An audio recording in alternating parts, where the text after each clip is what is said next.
Smiles Television Talk Show.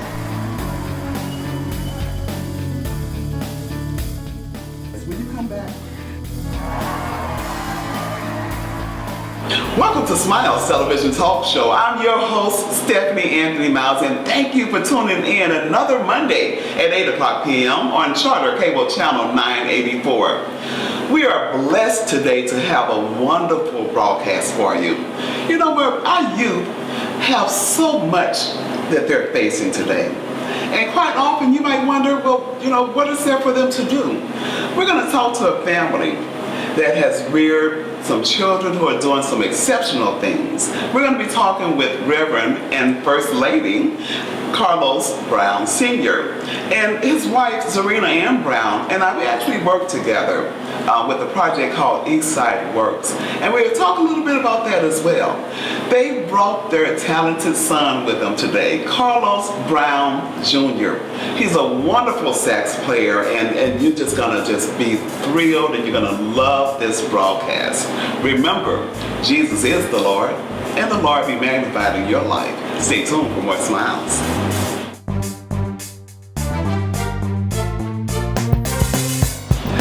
Welcome back to Smiles Television Talk Show. I told you we have a great broadcast for you, and I'm sitting here with Pastor Carlos Brown Sr. and his lovely wife, Zarina Ann Brown. Thank you for coming to Smiles. I'm going to scoot up and I want to shake your hands. Thank you for coming to Smiles. And good seeing you again. Seeing you too. You know what? We do a lot of different broadcasts, and quite often kids seem to get lost in the shuffle. We want to talk about you and your family and how you reared such a great young man, Carlos Brown Jr. And we're going to bring him on a little bit later. But before we get started, how long have you guys been married? Well, 27 years now. Come on, 27 years. You don't even look 27. Thank you, but 27 years. 27 years. Okay, before we get into that part, Reverend Brown, tell me a little bit about your background. Well, I'm the youngest of 7 children, born to Ruby Brown. She was born in Helena, Arkansas, moved up here. She migrated up here to East St. Louis. I, of course, married to Zarina Ann Brown, my high school sweetheart. Okay, and what high school did you guys go to? Lincoln Senior High School, okay. class of 86. Now that sounded like a commercial. I mean, you did that together. That sounded like a commercial. Lincoln Senior High School in St. Louis, Illinois. Okay, go ahead. Yes. So you guys met at Lincoln, and it was love at first sight. For me, it was, but not for her. Okay, and a little bit about you. Well, East St. Louis, all the way. We're from here. So, again, I'm the youngest of 7 as well. Wow. So that's something, huh? That is, and you know 7 is a perfect number. It is complete. Yeah, that's right. It's finished after us. You know what? Growing up, okay, in my family, I'm the only girl, and I had 3 brothers, so that's only 4 of us. 7. How was it growing up in a family of 7? It was, they said that I was spoiled. Okay, they said you were. They said I was. But looking back, I think that my mother and my mother-in-law, they did favor me quite a bit. I would say favor me. I wouldn't say that I was spoiled. It used to upset her sometimes that I would get off from work and my mother-in-law would have my plate separate from everybody else's, and they would have to go and fix their own plate. So those were cherishable moments for me. So. I bet so. And then, but you know, 7, when you think about it, it's just something about that number 7, and it just makes you feel like you're the one who has this, you know, this task to perform. So, service, when you're the youngest of 7, there's definitely, your end is going to be service. That's right. Yeah, because somebody's making you do something or telling you to do something, and you learn how to do it well. Well, let me ask you this, because I know that you have a musical background as well. Tell us a little bit about your musical history. Well, after sports didn't pan out for me, I, under Mr. Bender at Lansdowne Middle School, it was Lansdowne Junior High School at the time, in the 7th grade, I wanted to play the drums. He says, too many drums already. So I wanted to play the curvy thing, which I didn't know what it was. It was a saxophone. Okay. He says, I don't have another one. So he kicked the cornet over to me, which is also the beginner for, you know, the trumpet. I took it home. He said, if you like that, then come back and we'll work with that. I picked it up, and that's really the history from there. Started from junior high school. In the high school, under the direction of Mr. Ron Carter, the jazz band, and the rest is history. So you guys, you have musical background in high school and what have you. You get together, you end up married, and you have a wonderful family. How many are in your family? And you can give their names, because I think it's important to exalt our kids and help them feel good about themselves as well. Well, our oldest is Brianna Brown. Okay. She's 24, and then of course Carlos Jr. He is 21, and then our Morgan Brown, she's 18. You said our Morgan Brown. Okay, Morgan is the baby. Yes. And she's 18. We're in East St. Louis, Illinois, and we have so many different kinds of reports about our community. Being here, we know that there is a lot of good here that we want to share more of. However, there are some tough times, just like any place in the country. So what was it like rearing your children, not just in East St. Louis, Illinois, but in today's world? Because things have changed so drastically, even within the last 2 to 3 years. I think it's very important that parents are in their children's lives and their children are in their lives. I think that really monitoring what it is that they're doing, being an active participant in their activities, making sure that they are well taken care of and well-rounded is very important. My children never played a lot of video games. I'm not talking against video games, but we put a book in front of their faces. We did things that were educational to them. And I sat down and we actually talked to them about the birds and the bees the way that they would learn it from somewhere else. It wasn't always Christian the way, you know what I mean? But being truthful, and some areas you be transparent, and in some areas you have to learn how to be translucent. Right. And just getting down to the grassroots of life, Right. in your children's lives. That's You know, Ann, we have something in common. I was a stay-at-home housewife mom for quite a few years.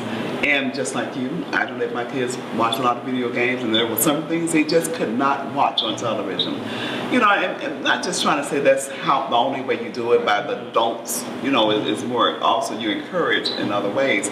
But as a mother, being at home with your children, what did you find to be some of the benefits of doing just that? Well, just being able to learn their different personalities, because a lot of times people say, oh, all kids are alike, but they're not. So I was able to learn their different personalities, which helped out even in their young adult lives.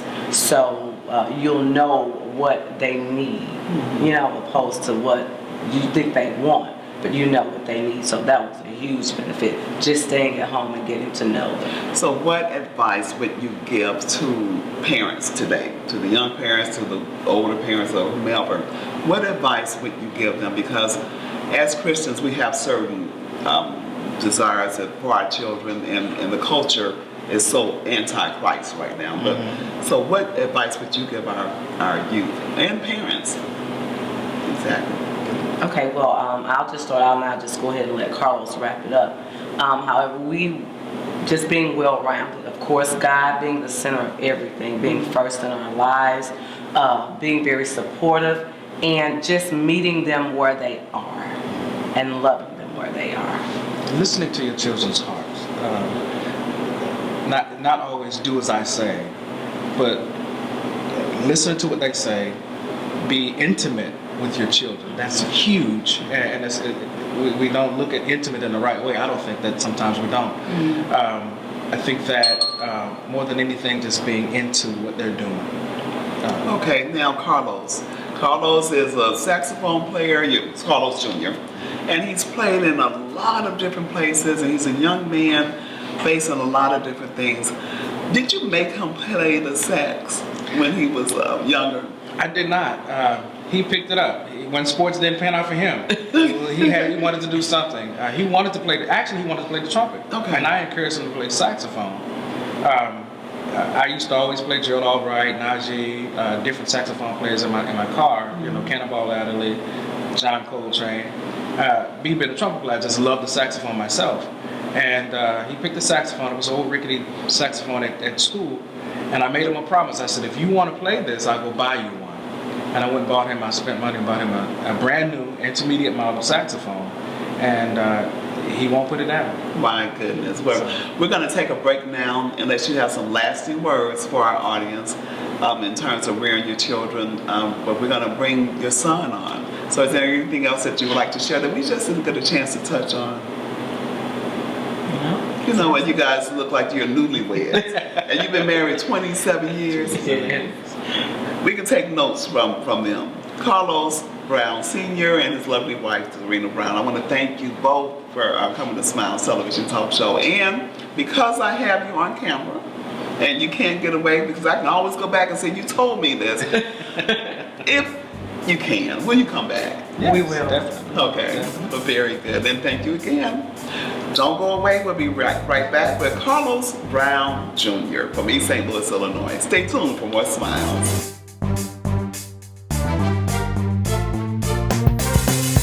Welcome back to Smiles Television Talk Show. You know what? I just really enjoy talking to Reverend and Mrs. Carlos Brown Sr. But guess what? Right now, we're going to talk to the baby, the son, Carlos Jr. Carlos, thank you for coming to Smiles Television Talk Show.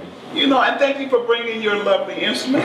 You don't know this, but you might know this, but we're going to have you play a little impromptu. You know, everybody, this guy has been so many places in his young age, and I'm just grateful that he's come here with us. Carlos, what was it like growing up with your parents? You know, I had them tell a lot of stories about how to rear children. Did it work? It did. It did. It did. It did work, okay. What was it like growing up in a home with parents who were willing to listen and who gave you an ear? They I guess, kind of allowed us to find our own way. Mm-hmm. All of us are different. We have different personalities. My sister, she ran track, did volleyball, so okay, we'll go. If she's doing that, well, let me see if I can do sports, and that didn't work out for me. And so they were patient enough to let me find my own niche, if you will. And they went along with it. So You know, you just brought up something that leads to another question. You said they were patient enough to help you find your own niche. And one of the things that is important for youth today is to find their niche. Absolutely. And to not just their niche, and it's something that they were born to do. Mm-hmm. Do you feel as if you were created to play the sax? I do. How is that possible? Honestly, if I could get a little spiritual with it, I feel that God has shown me certain things in dealing with music.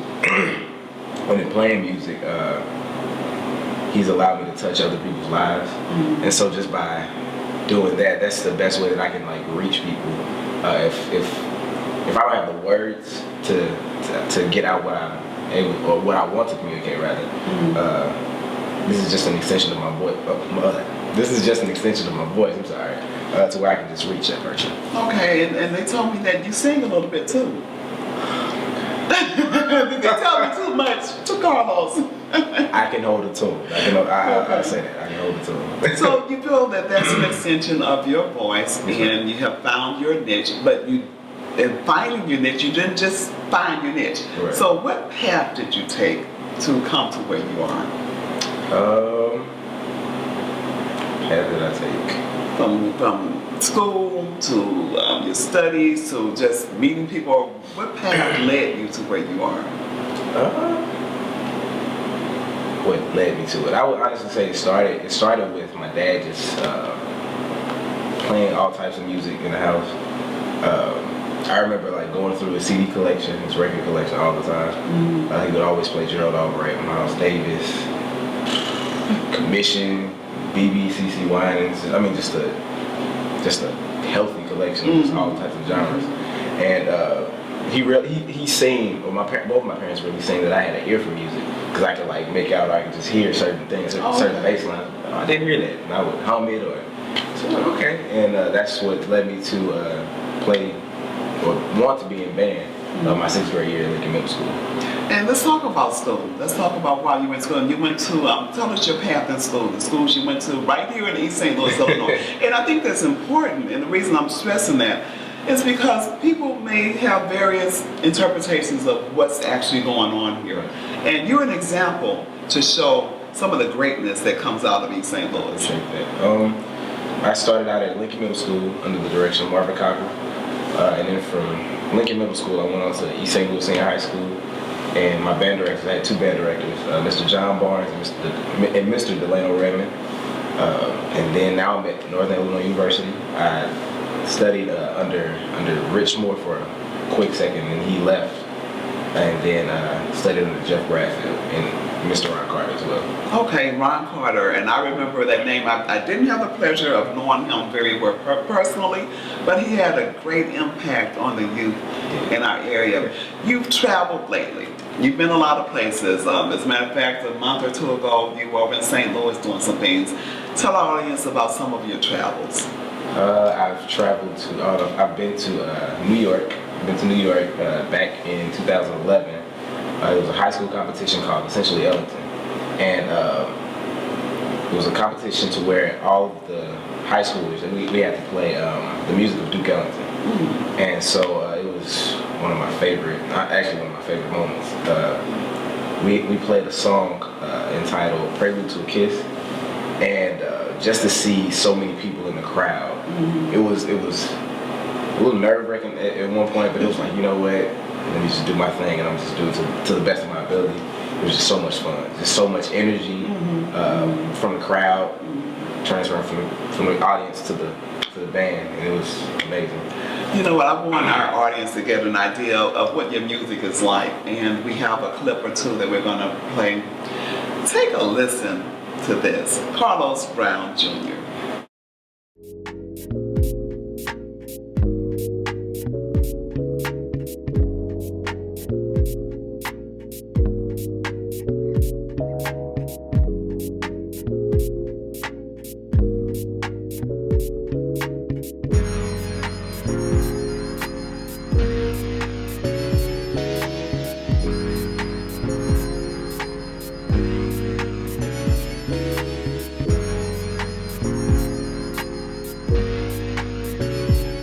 Carlos, you are gifted.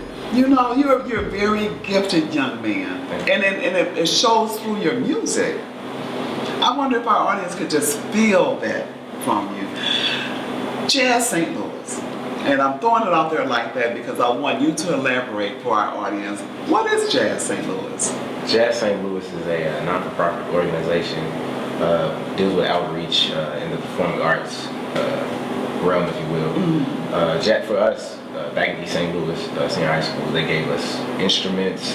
They brought in guest artists such as Joshua Redman. They even brought in Wynton Marsalis. They brought in Reggie Thomas, just to help us and to point us in the right direction. And honestly, to serve as a motivation for us. So that's what they do. And they actually, I participated in Jazz St. Louis from my 9th grade year all the way up to my senior year, and I'm still participating with them now. Okay. So they're still active in the area. Yes. So when you play, how many? You have a group together, don't you have a group? Yes, ma'am. And tell us a little bit about your group. The name of my group is called Soul Injection. Soul Ejection. Injection. Injection. Yes, Okay. ma'am. Yes, ma'am. And we play. I mean, we play genres, all types of genres of music, from hip hop to jazz to gospel. I mean, we just morph into one. So a big gumbo. And where are the guys from? Chicago, Oak Park, East St. Louis. More so in the Midwest, from the Midwest area. So. And you know, I'm watching you as you're talking. You're holding on to that saxophone. Is that, you know, my brother, and I won't tell which one, used to carry a diaper around as a security blanket. So is that your security blanket? You can say that. You can say that. It's And you have a name for your sax. I do. And tell us about the name and how you came across that. Okay. The name of my saxophone, I named her Claire after Claire Huxtable. Okay. And the reason why is because I think Claire Huxtable is very beautiful, just super beautiful. And the name of Claire. And your sax. And so while you're talking about Claire, we did a clip, but I'm going to put you on the spot. Okay. If you will, just give us a few seconds of music, right here, impromptu.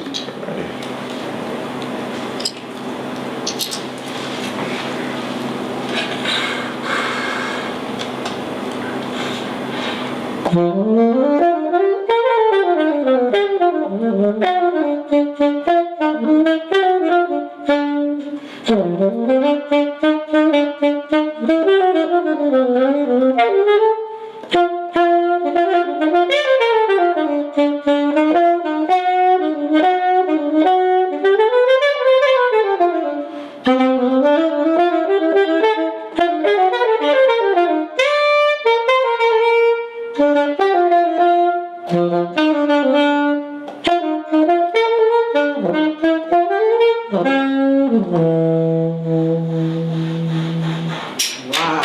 you have made that sax come to life. My goodness, and you just did that, and that wasn't even practice right here. That's excellent. So can I just pick something up like that and do it? How long did it take you to get to the level where you are? I've been playing for 10 years, and I'm still not. I'm still not comfortable with, I guess, where I'm at. So I'm always learning. I'm always putting myself in a position to where I can be taught and be coached. How can you go higher than that? I mean, what's next? You know, I was gonna call you the next Kirk Whaley. Not the next one, better than Kirk Whaley. And I love him. I love his music. But what's next? What's next? I mean, just writing more. There's always something to work on. Okay. And it's funny that you mentioned Kirk Whaley. I seen a video with him on YouTube a few years back. They took it down for whatever reason. But it was an acronym, and it was ASTWO. And that stands for always something to work on. Okay. I mean, and it could be something as simple as long tones or scales. And some people think that, you know, once you get to a certain level, you don't have to practice on the basics or the fundamentals. But that's not true. I mean, it's the fundamentals. It's the fundamentals that actually, like, push you over the top and makes you better. So when you leave Northern Illinois University, and your major there is? Media studies. Media studies. Okay, I'm telling my videographer, Ceasaron White, to watch out that we may have a young guy come in and help. But when you leave Northern Illinois University, where do you want to go? Are you going to come back home and teach? Or are you going to, or what are your plans for the future? Honestly, it's up in the air, but I'm really looking to go out east. Okay. Towards the New York area, and just connect and network and play a lot more. So would you say the biggest jazz hub today is out east? Yes, ma'am. It's still Absolutely. in the New York area? Yes, ma'am. You know what, we just had you play live here, but I want to go to another clip. Okay. Let's listen to some more Carlos Brown Jr.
You know, listening to that last song, I guess I gave you a new name, Kirk Carlos.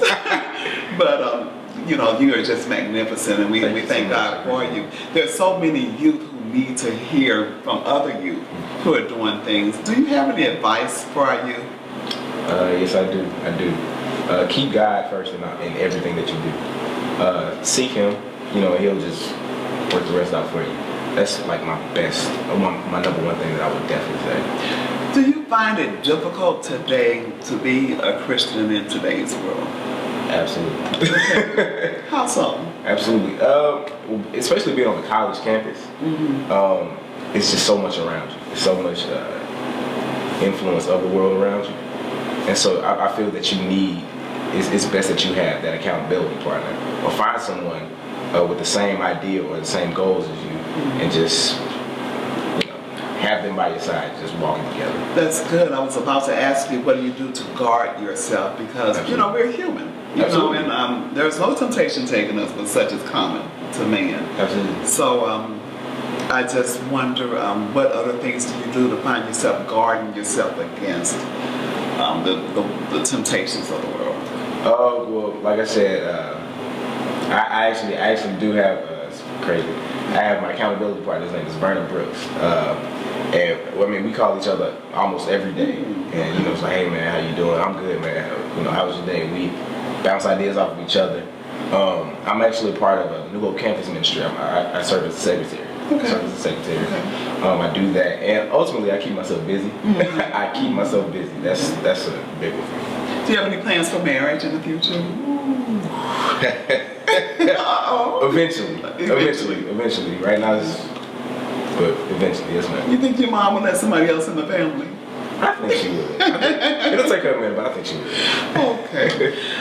You know what? And speaking of your mom, she made this sign for us, and smiles be the reason someone smiles today. And I told her we're going to start signing off with that sign right there.